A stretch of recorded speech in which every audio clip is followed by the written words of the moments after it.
Okay, so let's practice solving two variable linear systems. And that's what this problem is right here. This is absolutely a critical algebra skill that you must master if you are, of course, taking algebra or some of the course that involves algebra. Now, the great thing about this problem is that there are different approaches you can take to solve for x and y. But what I want to be doing here is I'm going to be solving this in real time. And the value of this video is not just to watch me solve the problem. I mean, that's like has some value, but the real value I think is going to be my commentary. So I'm going to try to give you some insight on what is going through my brain when I look at a problem like this. Like, okay, what are some considerations?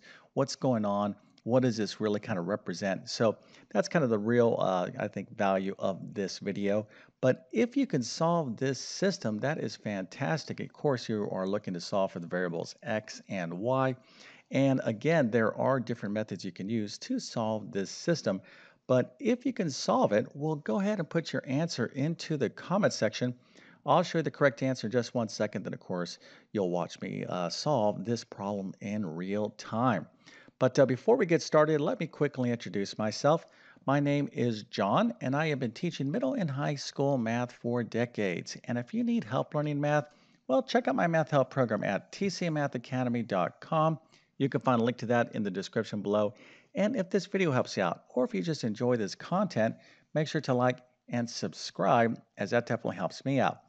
Okay, so once again, we have a two variable, a linear system. I'll kind of explain a little bit more here in a second what this all means. But the actual problem is 1/4 x minus y is equal to -3, and 4x minus y is equal to 12. Again, we are looking to solve for x and y. Let's go ahead and take a look at the answer. So the correct answer is x is equal to 4 and y is equal to 4.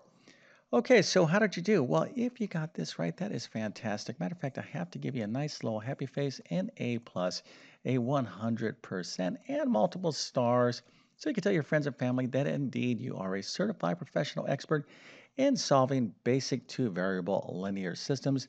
So something like this should be pretty easy for those of you out there that are studying algebra. Now, if you were able to solve this, but it was actually a bit of a struggle, that's perfectly fine as well. That indicates to me that you just need more practice. Now, if you didn't, or if you couldn't solve this problem, don't despair because hopefully this little video will help you out and I'll give you some specific suggestions on how you can improve in this particular topic. So let's go ahead and get into this right now. So as I kind of promised, this whole video is about trying to get a little bit of insight what goes on in my brain. Now, again, I've been, studying math for decades and decades, taught math. So, I've done thousands and thousands and thousands of problems, in terms of systems. Okay. So you just get better anytime, you stick with something for a long time and you do a lot of it, you're just naturally going to get better. So of course, I have, probably more experience than a lot of people. That doesn't make me any smarter or any better or any, let's say, more effective. Okay. But experience does count. And what's going through my brain is this. I'm like, oh, okay, here is a two variable x and y linear system. Now, I'm just going to give you kind of some general commentary. So anytime you have two variables, let's say right here, x and y, typically you will need two equations. So I have one equation here and one equation here because I'm looking for two variables, right? So x and y, well, here, to actually find the value of x and y, I can't solve for x and y with just one equation. Okay, so I'm going to need two equations, and so of course we have two equations here. But what's going through my brain is like, oh, okay, I have a linear system, and descriptions, count, in math. Let me just actually write this out. A linear, now actually to be more specific, this is a two variable linear system. Okay. So a system, this is a huge topic in math. And, I'm not going to try to describe fully what a system is, but I will kind of graphically tell you what's going on here. Okay, so two variable linear. So what's the root word here? Well, it's line. Okay, so this is a two variable line system. Okay, so really what's going on, or graphically, the way you can think of this problem is that we have one line and another line. These are two linear equations. So we can just call this like line 1 and line 2. And if you're like, oh, okay, Mr. YouTube Math Man, I understand what you're talking about. Well, the objective here is that we want to, if this system has a solution, the solution represents the place or the point of intersection. So I have no idea what the actual line is for either one of these equations, so that's not really important. But let's suppose line 1 went this way, okay, and let's suppose line 2 went like this, okay. All right, so if we were to graph these two things and look, well, where's the point of intersection? It's right here. It's a specific x, y ordered pair. It's a specific point, a coordinate on the x, y plane, okay, and this point right here lies on both lines. It's on this line and on this line, and this represents the solution to this equation, or to this system, rather. So graphically, this is what's going on. Now, when you actually study how to solve systems, you learn different methods, and actually, one of the first methods that you learn is what we call the graphing method. So if you're saying, "Oh, okay, Mr. YouTube Math Man, I get it," the solution to this two variable linear system is where these two lines cross. So maybe I could just like graph the lines and look where they cross. Absolutely. So if you had some graph paper, you could do that, but there's problems with that technique. It's just not practical because sometimes the point of intersection is some sort of decimal or fractional value, and also sometimes the point is way, way, way out over here. And if you don't have a graph paper large enough to figure out that point out, it just becomes very kind of, not a practical way to solve systems, but it is a good way to kind of conceptually understand what's going on. So you want to use algebra to solve linear systems, and the main techniques that you learn is the substitution method and the elimination and linear combination methods. Okay, so these are two algebra techniques. They are equally great methods, and you need to know them both. And when you look at a problem, okay, you have to kind of evaluate which method is better for that particular problem. And this could be a matter of opinion. Sometimes it's not clear, but here's what you can't do. A lot of you are like, oh, I just love the substitution method, and I don't like the other method, so I do all my problems with this method. You can't do that. You have to learn both methods. Now, there's actually other methods as you progress in mathematics. So there's substitution method, elimination, linear combination method. It's the same method, it just has different description. But as you get into a little bit more advanced math like Algebra 2, college algebra, certainly pre-calculus, you'll find other methods that involve using a matrix, matrices. There's a ton of great methods there, and there's even other methods as well. So just a quick overview on what we're dealing with, okay, two variable linear systems. So graphically, you should, have an idea of what's going on. I think the main thing is in mathematics, when you're faced with the problem, you just don't want to be like a rote, you don't want to do things from a rote standpoint. Now, if you don't know what this word means, that means like, just like, flashcard memory. You're like, oh, I see this thing. This is a thing. I don't really understand what it is, but then when I see this, I do these procedures and steps, and then I get the answer. Okay, and there's a lot of criticism and in terms of educational theory, that a lot of students don't understand what the problem represents. They just see like, oh, I see this thing, I do these steps, and I get the answer. I mean, that's okay, especially if you can get the right answer. But if you don't understand what you're doing, or what this thing represents, well, you're not really truly comprehending the big picture. So that's why kind of when I look at a problem like this, again, you're watching me think about this problem, and I'm like, oh, okay, I have a linear system, and hopefully these two lines cross. Now, let's just take a look at two other scenarios here, okay, real quick. So here's X and here's Y. Now, these two lines, okay, they could end up looking like this. Line 1 could be like that, and line 2 could be like this. Now, what does that tell you? Okay, well, it tells you that these lines are parallel. They will never cross. So here, this particular system would have no solutions. Okay, so that is possible. So there's no guarantee that these two lines are going to cross, or going to have an actual solution. And then there's another scenario as well. So you can have like one line right here, and then you can have the other line in the system actually be kind of the same line, basically on top of that line, So you would have infinitely many solutions. So again, when you're facing a problem, okay, of course, we're talking about two variable linear systems, you need to understand the concepts, not just, hey, yeah, Mr. Teacher or Mrs. Teacher, you're like, yeah, I don't really want to know what this is all about. Just teach me how to solve the problem. That is not good. You don't want to be like this. This is boring stuff. Just tell me what to do, blah, blah, blah, blah, blah, blah. Again, you're kind of doing rote mechanical kind of work, and that's not good.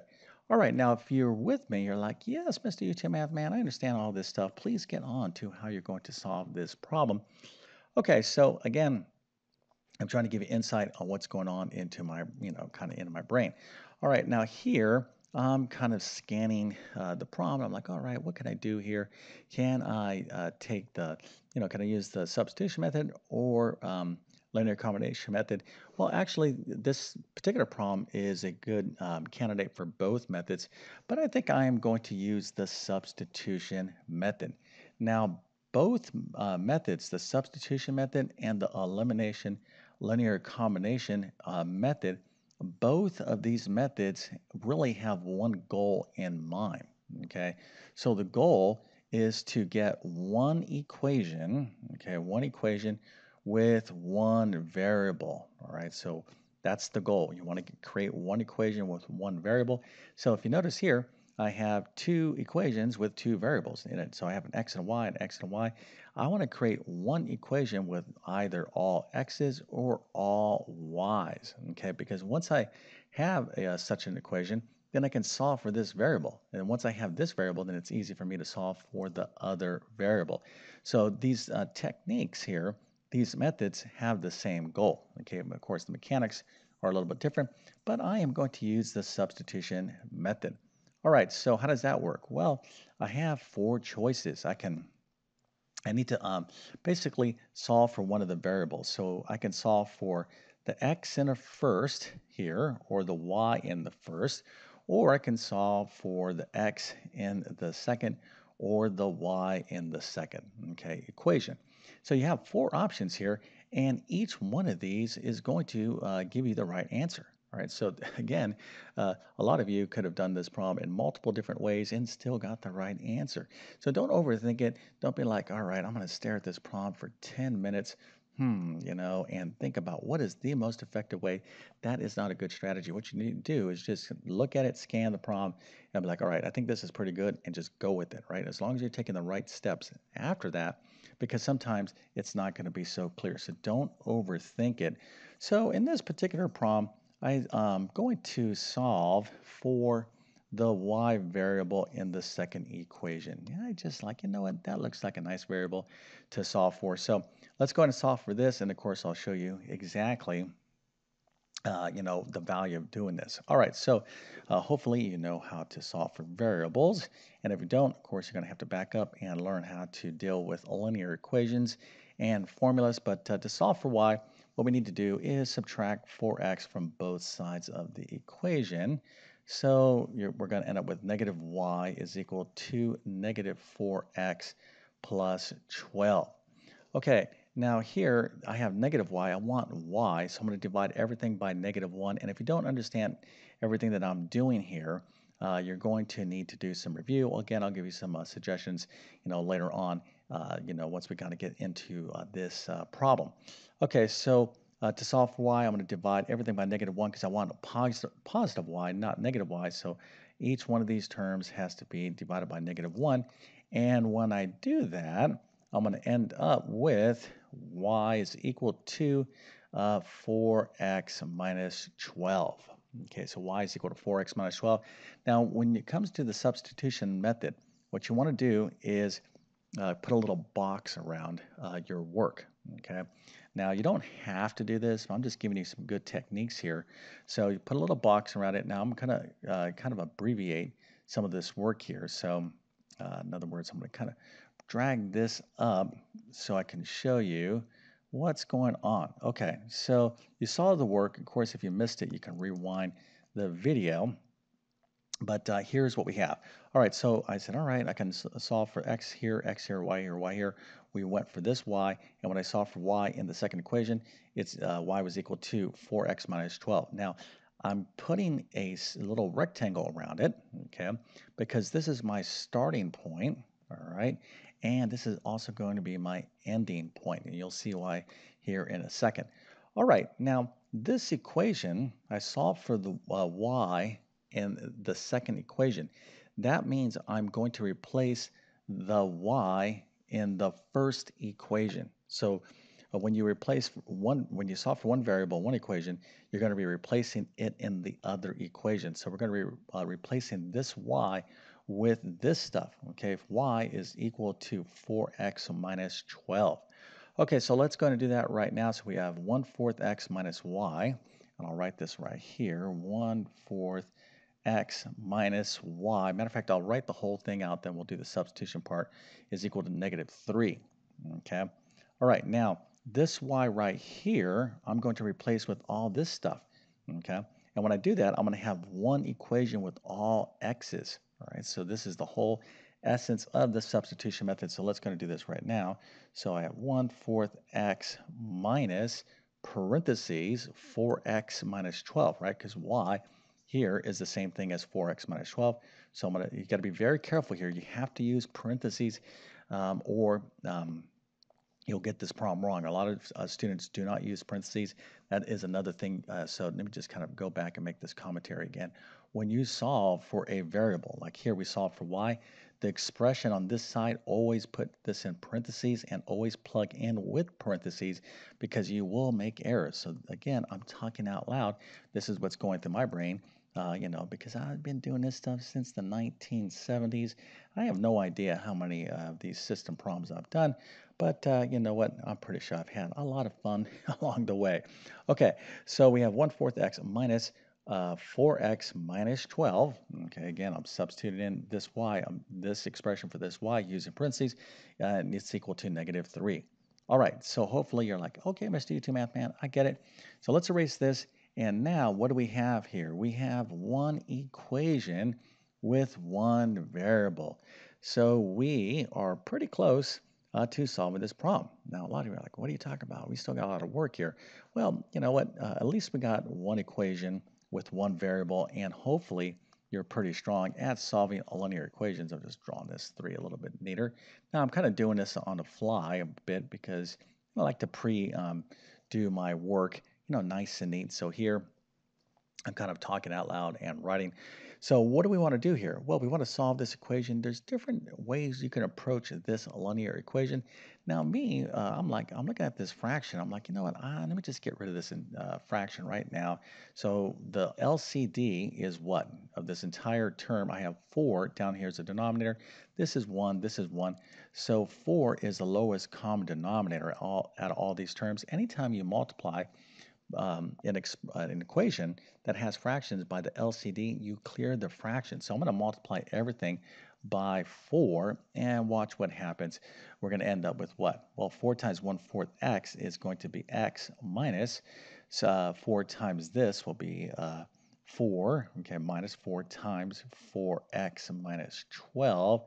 And this is going to be equal to 4 times -3, which is -12. Okay, so that looks pretty good to me so far.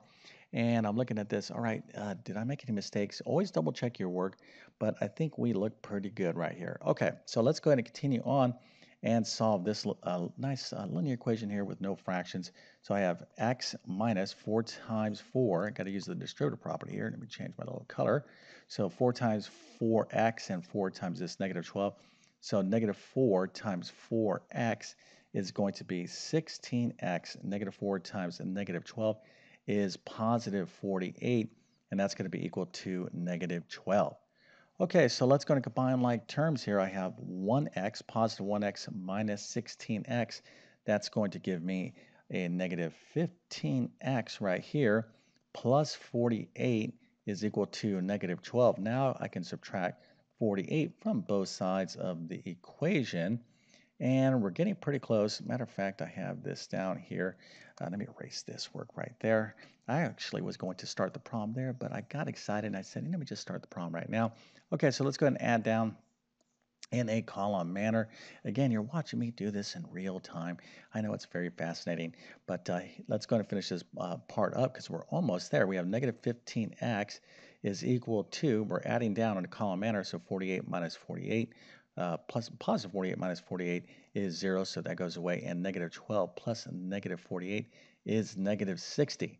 So I have negative 15x is equal to negative 60, and now I can divide both sides of the equation by negative 15. So x is equal to a positive 4. Okay, so positive 4, x is equal to positive 4.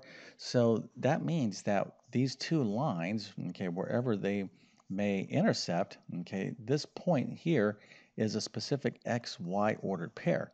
And now we have what the x value is. It is 4. Okay, so now that we know that x is equal to 4, how do we find y? Well, remember, with the substitution method, we start here and we end here, okay, because this is the easiest equation to find out what the other variable is, okay? So it's just a good habit to get into. So we know that x is equal to 4. So you can plug in 4 into any one of these equations right here to solve for y. But the easiest is this one right here, the one that you put the rectangle around. So you don't have to think about it. This is one of these things that you just kind of get in the habit in. So we can plug in 4 right there and solve for y. It's going to be very, very easy. Matter of fact, let me erase this here so we can see this. And so y will be equal to 4 parentheses, x is 4, right? So we'll plug that at 4 minus 12. So this is going to be what? 4 times 4 is 16 minus 12, which of course is 4. So y is equal to 4. So these two lines, these two linear equations, the xy point that they intercept or cross is located at 4, 4. And oftentimes that's how you're going to see your answer. Now I wrote it this way for x is equal to 4 and y is equal to 4, but really, it's best that you express the solution to your systems as an ordered pair, okay? Because that indicates, hey, you know that indeed this is where these two lines are crossing. And, if you were to do such work on your test or quizzes, you'll end up looking like this person. Now, how do you get better working with systems? Well, before I tell you that, let me go ahead and go down here because this is something I just love to do in each one of my videos. And you can see I really had my, template here kind of messed up a little bit for this video, but I would be remiss if I didn't say, hey, if you got something out of this video, make sure to subscribe. That really does help me out. Now, if were looking at this problem, okay, and you're like, you know what, Mr. YouTube Math Man, I got the right answer, but I did this in a different way. Don't feel bad. Matter of fact, that's great, okay, because there are other, just as equally, effective ways to solve the problem. But you do want to do as many problems as you possibly can in all areas of math. That's why your teacher gives you a lot of different practice problems because, they're not just trying to, like give you busy work, at least they shouldn't be. You need a wide variety of problems. And when you're learning something, you need to do easy, basic problems first. So if you're struggling with systems, for example, do problems that are nice and easy, and then, challenge yourself with other type of more challenging problems that involve fractions, decimals, etc., and different techniques as well. Now, if you need help with algebra and systems, I'm going to go ahead and direct you towards my Algebra 1 or Algebra 2 courses. You can find links to those in the description.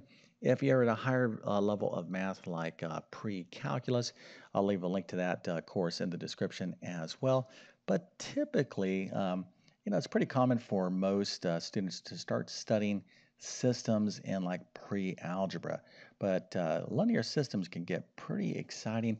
Matter of fact, one of the most difficult topics that I've found in algebra courses for students is a topic called linear programming, and it involves systems and it's basically word problems. And even strong students are like, oh my goodness, those problems they are so confusing.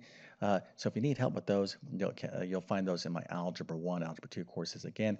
But in pre-algebra, you just have to learn how to solve basic systems like this. So you got to get those techniques down: substitution method, linear combination method, or the elimination method, and understand the graphing method. Okay, so hopefully this video helps you out. And if that's the case, don't forget to, again, to like and subscribe. And with that being said, I definitely wish you all the best in your math adventures. Thank you for your time and have a great day.